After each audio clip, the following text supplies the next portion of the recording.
Tomando aqui minha aguinha com limão, meditando no capítulo 4 do Evangelho de João e pensando alto no desejo de que essa reflexão abençoe a sua vida, meu irmão e minha irmã. Eu até sugiro, se você tiver um tempinho aí, vai lá e lê o Evangelho de João no capítulo 4 inteirinho, todo o capítulo, que é uma belíssima peça literária.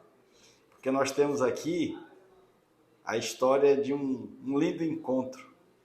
O encontro de Jesus com aquela mulher samaritana no poço de Jacó, em Sicar, para que a gente possa meditar num dos mais lindos textos da Bíblia.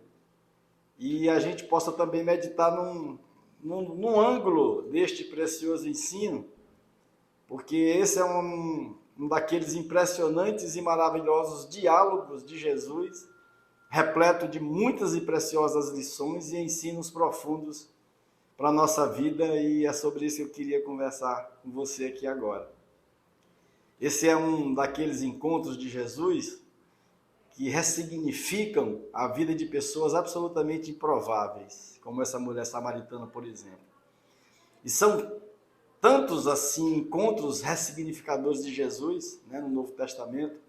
Mas aqui nós temos a mulher samaritana, uma pessoa cheia de dramas na vida, relacionamentos insólitos, provavelmente prisioneira, cativa, refém dos preconceitos sociais da época, tanto que ia pegar água do poço só ao meio-dia para fugir dos olhares críticos daqueles que exercem juízo sobre a vida das pessoas e não justiça. São juízes e não pessoas que vivem e exercem a justiça. E que diálogo aquele, meu Deus, que coisa linda. E mais uma vez eu confesso aqui o meu desejo de estar ali, naquele local, de uma forma imperceptível, como se eu fosse um besourinho ali, para assistir, para ouvir aquela conversa, aquele diálogo.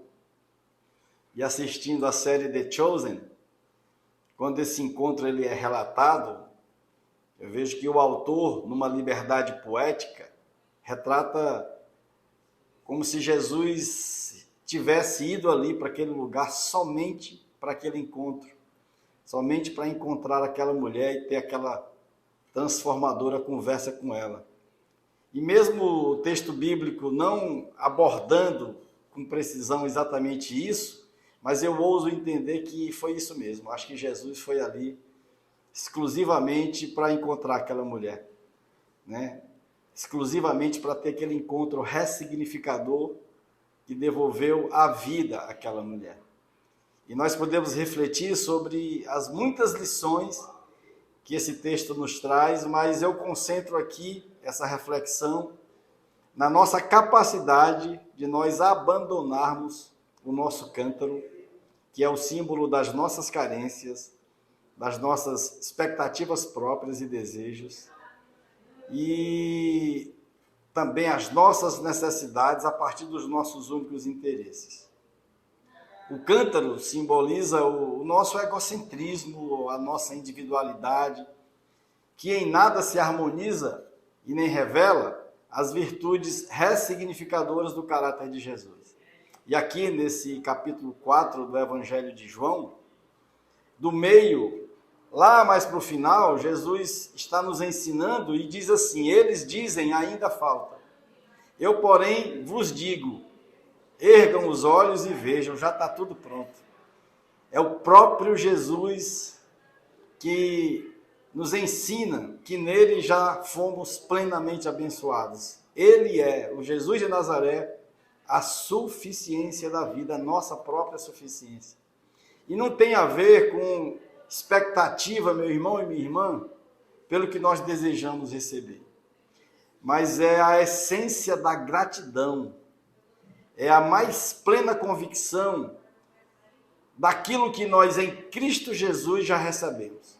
A partir do nosso lindo e doce Jesus, nós já fomos abençoados.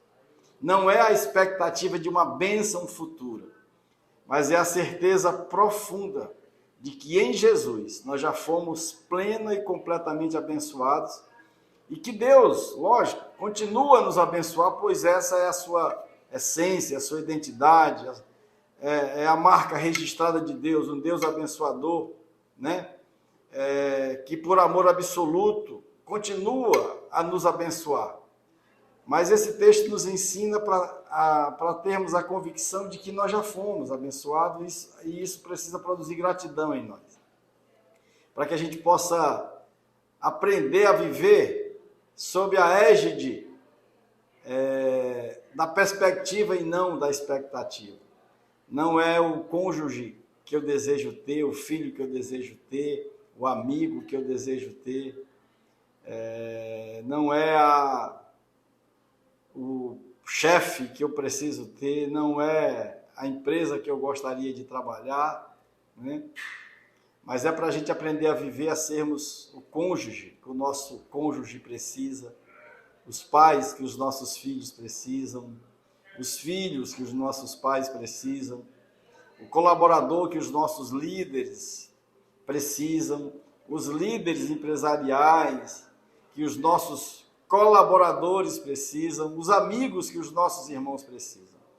Essa é a lógica que eu extraio desse ensino tão precioso, né? Então, para a gente aprender a parar de orar, para que Deus mude as pessoas à nossa volta e a gente interceder ao nosso Pai para que Deus nos transforme numa revelação visível de quem Ele é, para que a nossa vida possa ser um instrumento de inspiração e de transformação na vida das pessoas, para que a gente possa ser uma expressão visível do amor e da graça do Senhor Jesus, na perspectiva de Deus através de nós em favor das pessoas, uns em favor dos outros para abençoar a vida do outro. E é essa lógica que eu extraio desse texto. Então, como nós podemos reclamar da vida e das pessoas, meu irmão e minha irmã, como nós podemos, por exemplo, murmurar, como nós podemos nos vitimizarmos e acharmos que nós não somos abençoados se Deus, juntamente com seu Filho Jesus, já nos deu todas as coisas, já nos deu tudo. Ele é a suficiência da vida. Então a lição é: agradeçamos, sejamos agradecidos, gratos e graciosos uns com os outros. Busquemos ao Senhor em todos os dias e entremos na presença dele todos os dias com ações de graça, para que a gente possa desenvolver uma vida e um coração permanentemente grato a Deus pelo que ele simplesmente é, pela sua presença em nós, pela sua suficiência que nos traz a paz, e essa paz que gera alegria completa e que nos enche de esperança, para que a gente aprenda a parar um pouco de olhar só para aquilo que nós não temos, ou seja, aí com uma mentalidade reclamadora daquilo que a gente não tem, para a gente aprender a agradecer por tudo aquilo que Deus já fez, pelo fato do que simplesmente Ele é. Ele morreu por nós, Ele ressuscitou, e, portanto, nós devemos agradecê-lo simplesmente pelo que Ele é. Então, esse inconformismo com o presente produz em nós, meu irmão e minha irmã, só raiz de amargura, que só serve para poluir a nossa vida, a nossa interioridade, e nos impedir de vermos a extravagante graça de Jesus transitando entre nós, presente em nós por meio do seu Santo Espírito. Então os discípulos, no texto, os discípulos foram para a cidade comprar comida, que também simboliza as nossas carências, a nossa fome. E a mulher samaritana foi àquele poço buscar água, que igualmente simboliza as nossas carências, a nossa sede. Os discípulos foram buscar comida, símbolo de fome. A mulher foi buscar água, símbolo de sede, carências, símbolo das nossas carências. Porém, há algo que diferencia a busca de ambos. Os discípulos voltam da cidade apenas com o suprimento da fome, ou seja, somente com a comida, que simboliza as suas carências. Agora, a mulher não. A mulher samaritana abandonou o seu cântaro numa demonstração de mente transformada, entendimento transformado, de vida ressignificada, de transformação de consciência. E ela volta para a cidade, testemunha daquele encontro e leva uma cidade inteira para conhecer Jesus, para uma nova vida em Cristo, igualmente transformados e suas vidas igualmente ressignificadas, como a vida dela foi ressignificada por meio daquele encontro lindo, maravilhoso, extraordinário. Quando nós largamos o nosso cântaro, nós compreendemos que a vida só vale a pena, meu irmão e minha irmã, por meio da relação na qual a gente abre mão das nossas expectativas de nós mesmos para nos transformarmos em perspectiva de Deus através de nós e em favor uns dos outros. Sem exercer juízo, sem ser um apontador, exercendo juízo, mas vivendo, exercendo a justiça que ressignifica a vida, para que a gente possa, para que nós possamos nos tornarmos próximos uns dos outros em amor, justiça e graça. Muitas e preciosas lições desse texto maravilhoso, que nós destacamos o ensino para que a gente possa sair da nossa individualidade para sermos os familiares, os amigos, os irmãos que os nossos familiares, que os nossos amigos, que os nossos irmãos precisam, ao invés de nos vitimizarmos a partir dos nossos cômodos interesses, desejos próprios e de uma vida meramente ensimesmada. E que as inúmeras lições desse texto precioso sejam reveladas a nós, enquanto nós mergulhamos na leitura e na meditação dessa palavra.